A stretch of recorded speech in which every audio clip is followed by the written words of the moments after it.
Today is a pretty exciting day. If you watched my video yesterday, I basically almost spilled the beans and didn't even want to wait for this video. But as promised, I'm coming out with this video. It has more details, information. That way we can put it all together and I will get to tell you everything that I know. So let's get into it. So first off, just a very quick summary in case there are people watching this and they did not watch any of the Monica Sementilli murder trial. Monica, her lover, Robert Baker, and a third party was all charged with murder of Fabio Sementilli, her husband. Now what makes it interesting is the trial started and ended almost 8 years after the murder. Robert Baker already pled no contest. He's in prison for life. Monica was just found guilty. She's in prison for life. And the third person, it took the police almost 6 years to be able to find out who that third person, if there was one. But they did. So 6 years after the murder, Christopher Austin ended up being arrested. But the interesting thing is, Christopher Austin has quite a backstory with Robert Baker. And he also went on the stand at Monica Sementilli's trial and he went against her. And so we're going to be jumping into some of those things that we had questions about during the trial and more.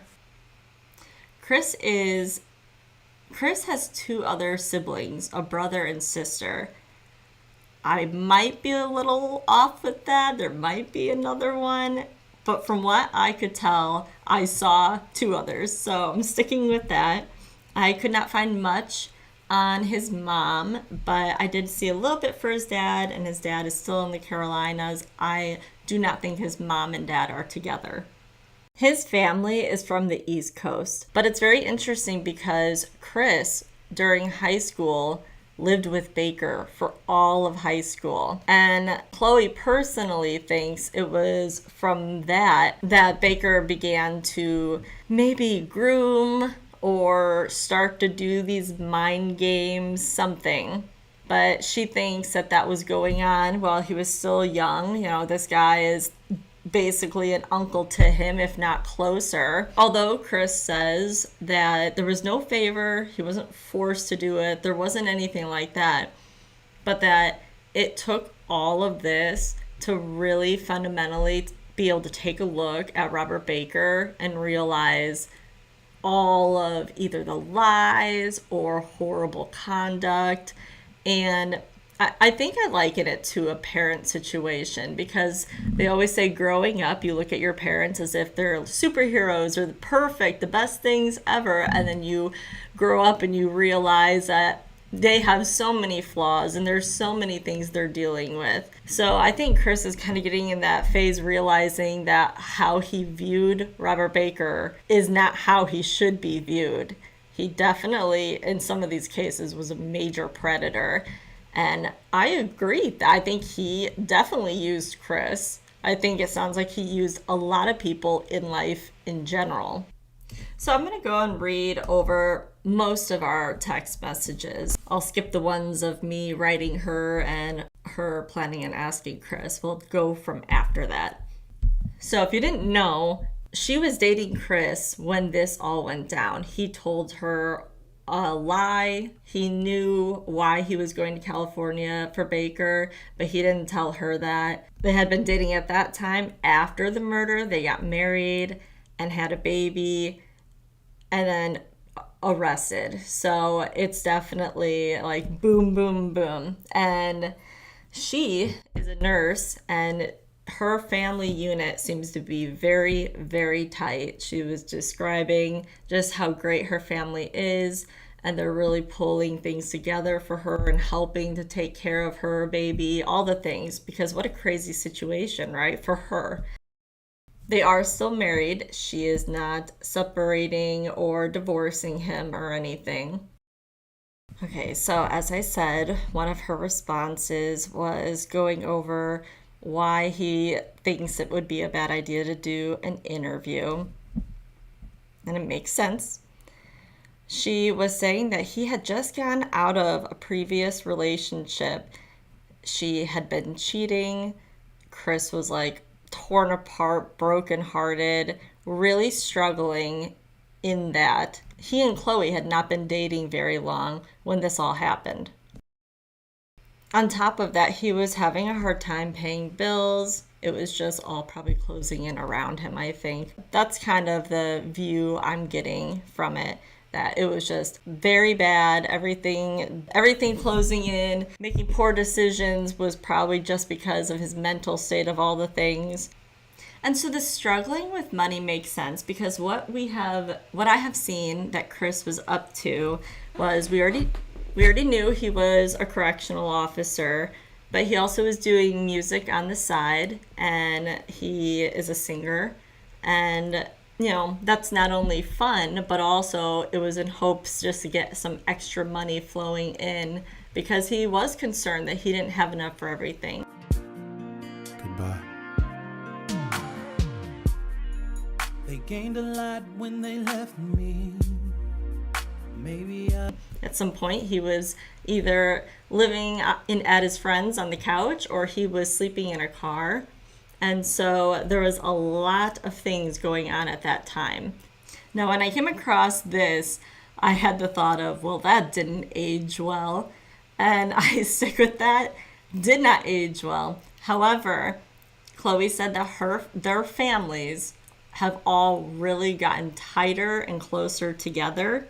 And so they are 110% supporting him. And if anything, it made the relationships stronger. If there's a silver lining, it would be that.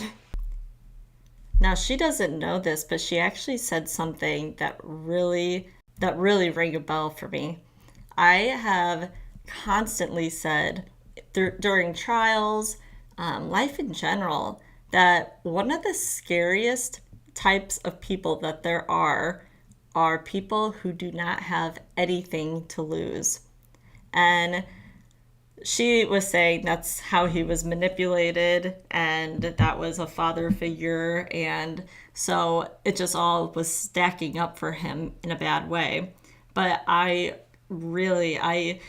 could not be truer. We talk about the different types of people that do these crimes and have no remorse or don't even think about it. It's almost like they're detached from being human and having those feelings of not doing harm to others and stuff. And in this case, Robert Baker did not give a crap about anything. Unlike Chris, where we saw he was crying, he got suicidal during this. It was a just horrible time for him. Now, I don't say any of this to negate what he has done. Obviously, what he did is horrible and horrendous, and it should have never, ever happened. But we are just breaking down a little bit more of things about him because we didn't know. We don't know some of these things. She ended it saying, "Thank you for being one of the more normal people to reach out to her." I wanted to say the same thing because, who knows how people are going to react to this type of message. Sarah Boone didn't take well to it, that's for sure. I think I'm still a little scarred over that. But yeah, I was appreciative that she was normal about it as well, and that she even got some of the answers for us since we had been wondering. So wrapping it up, this is the prison that Chris is in. We know that he and Baker are not at the same prison. So they will not see each other. There's no contact, nothing. I hope that you were able to see at least one thing that you didn't know before. Now I'm going to end this video with a cliffhanger. Christopher posted this to his social media account just a few months before he went to prison. It doesn't tag anybody or say anything, but I have a guess as to who he may be talking about.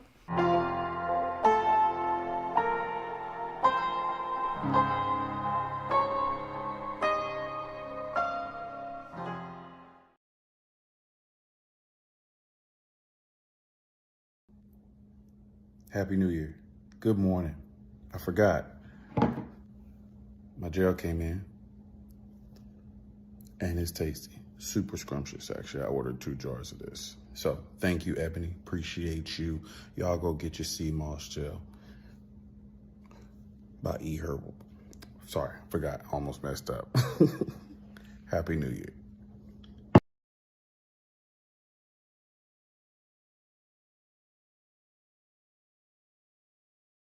Friends, you know who it is. It's your man, Chris Vocals. Thank you for checking out my new latest single, Run Run Rudolph, my rendition. I hope you enjoyed it. It is very different from what I normally do, if you will. If you haven't gone and enjoyed that, click the link in my bio. It's there, along with my book, Life Beyond the Mind.